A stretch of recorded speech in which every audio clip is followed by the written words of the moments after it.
but do it for my sake.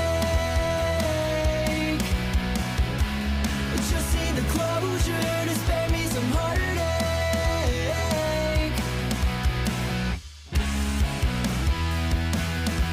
Say you'll be alright. Hola, je suis Joanne Van Haaf, lectrice, autrice et éditrice de romances. Et parce que mon prochain roman Réconciliation sort dans quelques jours, j'aimerais tester un truc avec vous, c'est de pitcher les 4 livres de mon multivers Kalari. Et le multivers Kalari, c'est un multivers composé de one-shot et de séries qui vont se croiser. Et pourquoi ça va se croiser au lieu de suivre, on commence une série, on termine une série, on commence une nouvelle série? C'est une question de chronologie. L'Afrique australe est un pays qui sort de 10 ans de guerre civile. Et au moment où je commence dans Promesse du bout du monde, les accords de paix vont être signés, donc ils sont en train d'atteindre le 10e anniversaire de la guerre civile. Donc dans Promesse du bout du monde, les accords de paix sont signés, donc il y a un impact dans l'histoire de mes personnages, parce que mon héroïne, maintenant que son pays est en paix, elle ne va pas pouvoir renouveler son titre de séjour à la fin de ses études. Dans Renaissance, parce qu'il y a la paix, ça fait 2 ans qu'il y a la paix, il y a mes protagonistes qui rentrent au pays, qui rentrent en Afrique australe pour le reconstruire, donc c'est un impact direct. Dans Réconciliation, on parle ce sont les élections générales. Les élections générales, c'est quand on vote pour le président et les députés. C'est le résultat des premières élections depuis la paix. Et il y aura un impact direct sur la vie de mes personnages, parce que la moitié de mes protagonistes sont australo-africains, mais l'autre moitié est étrangère. Donc, qui parle de politique, parle d'immigration, parle de naturalisation, de citoyenneté, de régularisation, de titres de séjour, etc.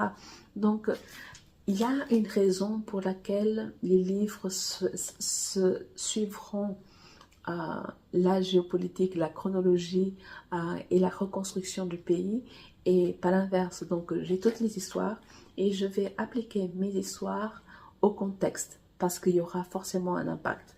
Donc au fur et à mesure où on avance dans chaque romance, on a une vision de l'évolution, de la reconstruction du pays en arrière-plan. Je vais donc essayer de faire un pitch de chaque livre. Pour l'instant, ils sont 4. Le 5e est en cours de route. Il est en pleine écriture. Et je suis extrêmement nulle en pitch. Je suis très admirative devant les personnes qui savent comment gérer ces affaires-là. Moi, je ne sais pas faire. Donc, vous êtes mes copains. Bienvenue. Vous n'avez pas besoin de me remercier. De rien. On commence avec Il était une fois le Kalari. La couverture a changé. Il était une fois le Kalari, c'est un tome 0. Et c'est le tome 0 pour les 3 plus le 4e qui est en cours d'écriture. Pour Promesse du bout du monde, Renaissance, Réconciliation et Recommencement. Dans ce tome 0, il se passe 9 ans plus tôt, juste quelques mois avant le début de la guerre civile.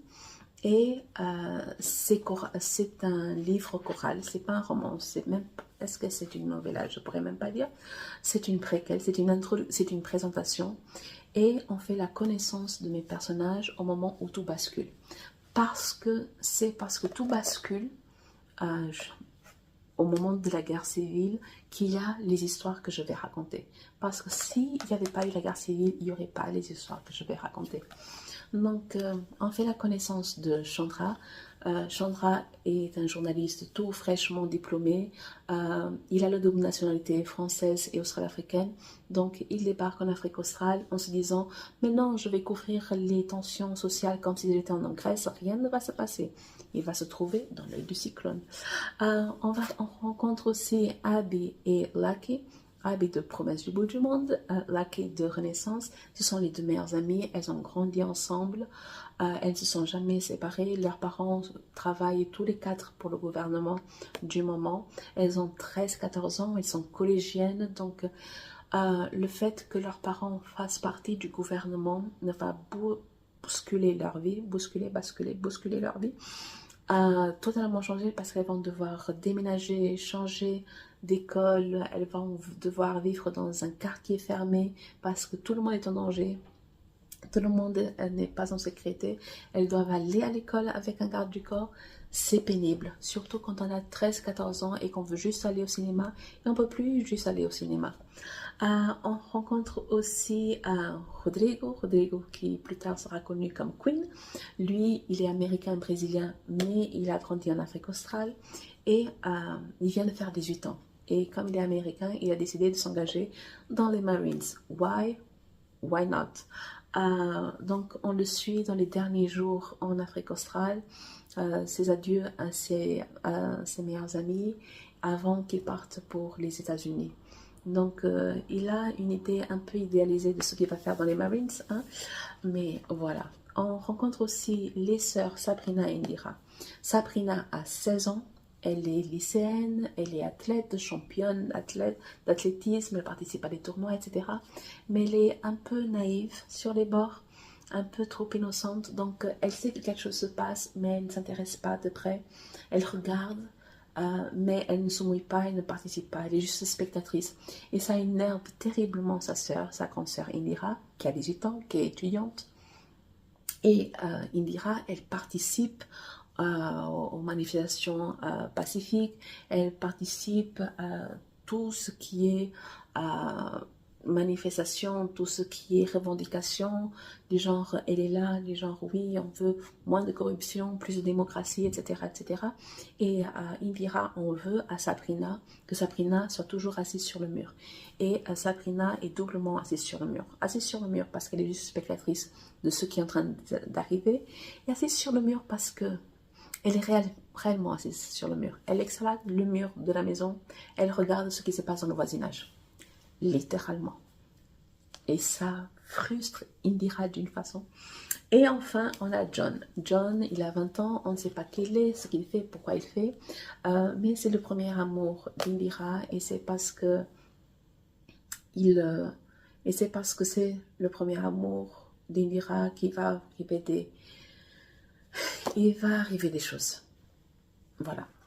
J'ai perdu 3 points karma en écrivant cette affaire-là. Donc, il était une fois dans le Kalari et l'introduction, la présentation des 4 premiers livres de mon multivers, ça explique des choses, ça montre comment tout a bousculé et pourquoi je vais raconter les histoires que je raconte. On peut lire avant de se lancer, on peut lire après se lancer, c'est comme vous voulez, et c'est là que vous allez voir que je suis une excellente influenceuse. C'est parce que vous n'avez pas besoin de lire pour comprendre ce que j'écris par la suite, c'est juste pour avoir une meilleure compréhension, c'est juste pour voir, ah mais c'est de ça, d'accord, parce qu'on plonge vraiment dans la tension de pré-guerre civile. Donc on voit le premier jour de la guerre civile, mais on voit surtout, attends, là je l'ai, normalement, voilà.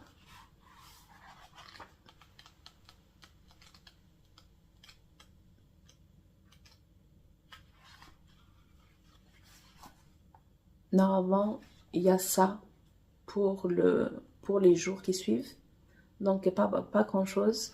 Mais on a surtout ce qui se passe avant. Comment la vie, le quotidien change. Les genres, quelle est la tension? Parce qu'en plus, il y a des coupures de courant, il y a du rationnement, il y a des sabotages. Donc, on voit le truc venir. Mais quand la guerre civile débarque, c'est vraiment une surprise pour tout le monde. Donc ça, c'est Il était une fois le Kalari, tome 0. Le premier livre, c'est Promesse du bout du monde. C'est un one-shot, un standalone. On peut lire, il n'y a pas de série dans cette affaire-là. Dans Promesse du bout du monde, ça fait 9 ans que la guerre civile a commencé. Et on va enfin signer les premiers accords de paix au moment du 10e anniversaire du début de la guerre. Et quand on dit c'est les accords de paix, ça veut dire que c'est la fin de la guerre civile. Ça veut dire que pour tous les Australo-Africains qui vivent en France pour cette raison-là, eh bien à la préfecture, on va leur dire qu'on ne va pas renouveler votre titre de séjour à ce moment-là. Et c'est ce qui va arriver à mon héroïne, Abby, qui est étudiante. Elle est en Master 1 en communication et médias. Et quand elle va renouveler son titre de séjour à la préfecture, on lui dit qu'à la fin de ses études, son titre de séjour ne sera pas renouvelé, elle va devoir rentrer chez elle. Mais elle est traumatisée par les points karma que j'ai perdus dans Il était une fois le Kalahari. Et je suis en train de détruire le truc. Donc, elle est traumatisée par les points que j'ai perdus dans cette affaire-là. Et donc, le truc, c'est toute la famille d'accueil. Elle a été sauvée par Chandra, le jeune journaliste qui est devenu reporter de guerre entre-temps. Et Chandra a sorti Abby et Lucky, les deux meilleurs amis, et les amis dans sa famille à Courbevoie. Donc, 10 ans plus tard, il va falloir trouver une solution. Donc, toute la famille cherche une solution pour Abby. Et la solution, c'est qu'elle va devoir se marier. Mais elle est célibataire, elle va se marier avec qui? Chandra pardi. En plus, Chandra est fraîchement divorcé, il a un enfant, mais il ne vit pas avec l'enfant. Donc, on va épouser Chandra. Et oui, mais Abby, ça fait 10 ans qu'elle a un crush pour Chandra. Donc, Promesse du bout du monde est une affaire de mariage arrangé, mariage blanc, et de frenemies to lovers. Ça veut dire qu'ils ne sont pas ennemis parce qu'ils s'apprécient, mais ils ne sont pas amis non plus parce qu'ils ne se comprennent pas. Ils ne s'entendent pas, ils ne se comprennent pas, ils s'irritent, ils ne savent pas discuter, sont des vannes, sont des pics, parce qu'ils sont des opposés, totalement opposés, ils ne voient pas le monde de la même façon. Chandra, entre-temps, avec 9 ans d'expérience en tant que reporter de guerre, il a perdu un pied, il a des prothèses, il est extrêmement cynique, il est toujours aussi beau, mais extrêmement cynique, il est très cash, il peut être très violent dans les mots qu'il choisit. En plus, ça fait de lui un journaliste extrêmement charismatique parce qu'il ne mâche pas ses mots, alors qu'en face, Abby est toute douce et réservée et introvertie, et tout ce qui touche l'Afrique australe, elle préfère éviter. Donc, ce sont deux personnalités qui ne collent pas, ça colle pas. Donc, mettez ces gens-là qui vont devoir dormir dans le même lit for reasons, vivre sous le même toit, être une proximité forcée. Il y a des étincelles et c'est du slow burn. Du slow burn. On passe au spin-off de Promesse du bout du monde. On prend la meilleure amie, Lucky, contrairement à Abby, elle veut rentrer en Afrique australe. Elle a terminé ses études de génie civil entre Paris et Londres. Maintenant, elle est de retour en Afrique australe. Elle a signé un contrat avec Kalahari Atlantic. Elle va donc participer à un chantier où on va construire une nouvelle ville dans le désert, une ville qui va accueillir des réfugiés qui sont du côté du Botswana. Donc pendant 18 mois, elle va vivre dans le désert directement sur le chantier en tant qu'ingénieur civil. Et du voyage vient Queen, que lui, qui est avant s'appelait Rodrigo, n'est-ce pas? L'américain brésilien, le marine brésilien américain qui est de retour en Afrique australe lui aussi, il est le chef de sécurité, c'est lui qui s'occupe de la sécurité du personnel administratif, des ingénieurs, des ouvriers sur place. Et ça commence très mal parce que quand il débarque, Lucky pense qu'il est un mercenaire. Donc, avant même de voir la couleur de ses yeux, parce qu'il était, quand il débarque, il a des lunettes de soleil, avant même qu'il se présente, avant même qu'elle entende le son de sa voix, elle a décidé qu'elle n'allait pas l'apprécier, qu'elle n'allait pas l'aimer, parce qu'elle le considérait comme un mercenaire. Et quand on voit des mercenaires occidentaux en Afrique, quand on vient de sortir de la guerre, ça fait pas ça fait pas chaud au cœur, non. Donc elle part déjà avec des a priori, elle décide qu'elle va pas l'aimer. Et Queen, du genre, il reste sur la défensive chaque fois qu'il est face à Lucky, parce que lui, il se défend parce qu'elle est de l'offensif, et parce que lui se défend après ça. Donc, c'est un enemies to friends to lovers, c'est lui aussi un slow burn. Ça va prendre du temps, parce qu'ils vont être d'antagonistes, ils vont devenir cordiaux, ils vont apprendre à communiquer, ils vont devenir amis, ils vont devenir confidents avant de devenir amants. Donc ça prend du temps et qu'est-ce que je les aime ces deux-là. Donc c'est un enemies to lovers avec une certaine proximité forcée. Ils sont voisins, ils vivent sur le chantier 24 heures sur 24, ils vivent là où ils travaillent, là où ils font la fête, là où ils vont vivre pendant 18 mois, quoi. Donc c'est une sorte de proximité forcée et c'est une romance au travail. Parce que Queen arrive avec ses hommes, un de ses hommes, c'est une femme. Sabrina est un des hommes de Queen. Ils sont six avec Queen. Donc Sabrina, elle, qui était donc la jeune athlète, etc. Après le début de la guerre, elle est partie en Angleterre avec toute sa famille. Elle a terminé sa scolarité. Elle s'est engagée dans l'armée de Sa Majesté. Et à la fin de son contrat avec Sa Majesté, elle est de retour en Afrique australe parce que Queen est de retour en Afrique australe. Donc, comme tout le groupe a décidé d'y aller, donc voilà. Elle est devenue spécialiste de la télésurveillance, circuit électronique, alarme, sur caméra, genre... on apprend ces choses-là pour saboter le peuple. Hein. Donc, et quand elle débarque, ça fait 3 ans que l'Afrique australe est en paix. Donc, elle vit sa meilleure vie. Avec Queen, elle va lancer sa propre entreprise, sa propre société de protection. Donc, là, tout va bien. Et au tout début de réconciliation, il y a Enzo qui débarque. Enzo a le coup de foudre. Il a vu, il a dit, c'est la femme de ma vie. Et contrairement aux deux autres, ce ne sera pas un slow burn parce que Sabrina et Enzo se mettent ensemble très vite. Donc, ils se disent salut, ils vont manger ensemble, ils vont dîner ensemble le lendemain. Et dès ce moment-là, ils vont dire, on est ensemble. Mais quand ils se disent on est ensemble, Sabrina repart dans le désert pour encore quelques semaines sur le chantier. Et ils s'appellent tous les jours, et ils se parlent tous les jours, et ils tombent amoureux un peu plus amoureux au téléphone. Et donc leur histoire, c'est une affaire de coup de foudre entre communautés rivales, parce qu'elle est d'origine indienne. Bon, le dernier indien dans sa famille remonte à quelques générations, mais elle est d'origine indienne, elle est musulmane, elle est de gauche. Et Enzo, ce bon cher Enzo, c'est un Motswana, ça veut dire qu'il est Tswana, qu'il est noir, chrétien. Il fait partie de la classe privilégiée, il est conservateur, chrétien-démocrate. Et quand je parle de communautés rivales, ce n'est pas que les communautés sont rivales en règle générale, c'est juste qu'on est dans un contexte d'élection. On est dans un contexte d'élection générale et on est dans un contexte de montée de l'extrême droite.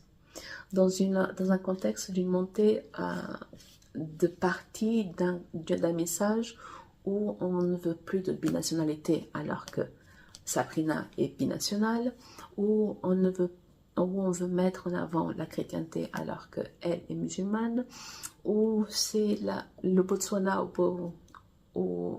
pas le Botswana, l'Afrique australe aux Africains de souche, n'est-ce pas? On connaît le discours.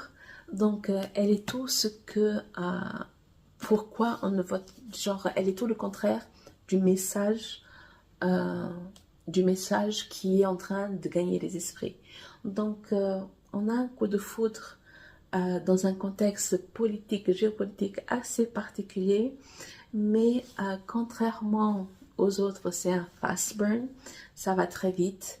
Et de la même façon que ça peut aller très vite, ça peut descendre très bas et ça peut être très violent.